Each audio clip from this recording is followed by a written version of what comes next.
তো hello friend, এটা Excel super BS6 model. এটা সমস্যা হচ্ছে গাড়িটা হট হট বন্ধ হয়ে যাচ্ছে বা কোনো সময় পিক আপ নিচ্ছে না। আবার যদি ফুল এক্সেলটা নিচ্ছি তো গাড়িটা বন্ধ হয়ে যায়, যেমন সে তেল পাচ্ছে না সেরকম হচ্ছে। তো যাই হোক, আমি কাস্টমার আমার কাছে নিচ্ছে প্রবলেমটা বললো, তো আমি দেখলাম। দেখো, আমরা প্রেশার, এটা ধরো প্রেশারটা মাপলাম যে পাম্পে যে তেল। তো হ্যালো ভিউয়ার্স, আমাদের মিনিমাম 40% প্রেশার ঠিক আছে। দেখুন সমস্যা, চাবি ডাউন করো। দেখো পাম্প থেকে নজল, দেখো পাম্পও তেল ঠিক ফিরছে, দেখো তেল ঠিক এসছে, কোনো অসুবিধা না। তাহলে আমাদের সমস্যা আছে, কিন্তু এখন সমস্যা আছে যে অফ রাখো, চাবিটা অফ করি। পাম্পও আমাদের কিন্তু তেল সার্ভিস ঠিক দিচ্ছে, এখানে পাম্পটা ওয়াশ করলাম, এটা পুরো তেল বার হচ্ছিল না, তাহলে পাম্পটা ওয়াশ করলাম। যাই হোক, আমি ওয়াশের সময় ভিডিওটা তৈরি করতে পারি নাই। তো আমরা এখন দেখলাম যে পাম্পটা থেকে তেলটা ঠিক, পাম্পে ঠিক তেল দিচ্ছে। এবার আমরা এটা লাগাই দেব। তো ফ্রেন্ড, বাস পাম্পটা লাগা নিয়েছি। এখন সমস্যা হচ্ছে, আমরা স্টার্ট করি। গাড়ি স্টার্ট কোনো সেলফ মারো, স্টার্ট হচ্ছে আর বন্ধ হচ্ছে। তো এখন দেখো পিক আপ,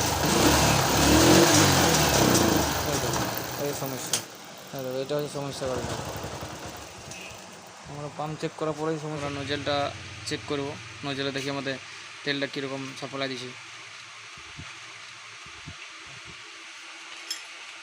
তেল বডিটা এটা আমাদেরকে পরিষ্কার করতে হবে। তো যাই হোক, আমরা দেখছি নজেলটা সবার আগে খোলার পর।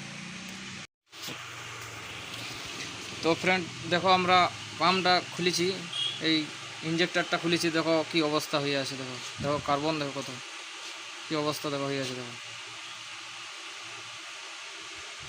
মানে ধুলাতে পুরা, কার্বনের ধুলাতে পুরো ভরে আছে। তো যাই হোক, আমরা এটা পুরো থ্রেডেল বডিটা ওয়াশ মানে পরিষ্কার করব। তো দেখা যাক। সবার আগে আমরা এই চাবিটা অন করো না, সবার আগে আমরা চেক করবো, চেক করতে আমরা তেল সার্ভিস টিয়ার থেকে দিচ্ছি কিনে পাম্প পড়ে। চাবিটা অন করো না। ইঞ্জেক্টরে আমরা যখন লাইন দিচ্ছি বা যখন সেলফ মারছি, তখন টিক টিক টিক করে ঠিক ইঞ্জেক্টরে কিন্তু তেল সাপ্লাই দিচ্ছি। আচ্ছা, থ্রেডেল বডিটা খুলেছি। এটা আমি আমার কাছে আপডেট করা মেশিনটা এখন আপাতত না, এই জন্য আমি আপডেট মানে এই জ্যাকগুলো খুলছি না, কেন এই জ্যাকগুলো খুললেই আপডেট মারতে হবে। তাহলে আমার কাছে আপডেট মারা এখন মেশিনটা নাই, এই জন্য আমি জ্যাকগুলো খুলছি না, আমি আউটসাইড থেকে সেইগুলো পরিষ্কার করছি। তো দেখো, এটা আমরা খুলেছি, এটা ওয়াশ করলাম, পেট্রোল দিয়ে ওয়াশ করলাম। ক্লিনার না থাকার জন্য মানে শেষ হয়ে গেছে, এই জন্য পেট্রোল দিয়ে ওয়াশ করলাম। এটা কিন্তু পেট্রোল দিয়ে ওয়াশ করা উচিত নয়, এটা একটা থ্রেডেল বডি ক্লিনার পাওয়া যায়, ওটা দিয়ে করলে সবচেয়ে বেস্ট হয়।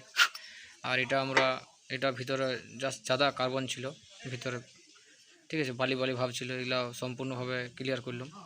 সবার প্রথম পাম্পটা ওয়াশ করলাম, পাম্পের দিলাম, তেলের প্রেসার দেখলাম, সব ঠিক আছে। ইঞ্জেক্টর চেক করলাম, তেলটা ঠিকঠাক সাপ্লাই দিচ্ছে, ইঞ্জেক্টর তেল ঠিক দিছে। থ্রেডেল বডি ওয়াশ করলাম, থ্রেডেল বডিতে অনেক কার্বন ছিল, তাও এটা থ্রেডেল বডি ওয়াশ করার পরেও সমস্যা দেখা দিচ্ছিলো। থ্রেডেল বডি ওয়াশ করার পর তো গাড়ি স্টার্টই হচ্ছিল না। তো যাই হোক, আমি এখানে ভোল্টেজ চেক করলাম, ঠিক আছে, এডমিশন করো ঠিক আছে। আমি প্লাগটা চেঞ্জ করলাম। তো প্লাগ চেঞ্জ করার পর গাড়িটা সাকসেস হয়ে গেল, মানে এটা প্লাগটা শর্ট হয়ে গেছিলো এবং ওদেরও কার্বন থাকার জন্য প্রবলেম হচ্ছিলো। তো যাই হোক, আমি দেখো যে প্রবলেমটা হচ্ছিলো, এখন গাড়ি ঠিক আছে, কেউ নিয়ে কোনো প্রবলেম হয় না এবং আমাদের গাড়ি সম্পূর্ণ সাকসেস হয়ে গেছে। এখন আমরা পিক আপ দিচ্ছি, পিক আপ দিয়েছে, আগে পিক আপ দিচ্ছিল না। তো ফ্রেন্ড, আমাদের কাজ সাকসেস হয়ে গেছে।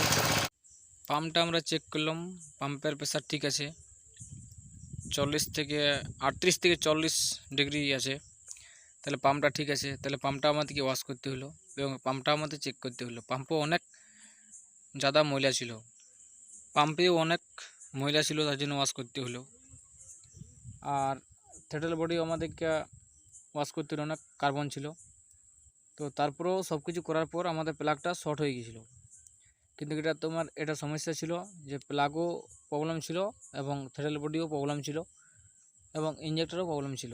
এই কারণে যেন আমাদের সব কিছু করতে হলো। তো তাতে আমরা সব কিছু করার পর আমাদের সম্পূর্ণ সাকসেস হয়ে গেছে, গাড়ি এখন বিন্দাস চলছে, কোনো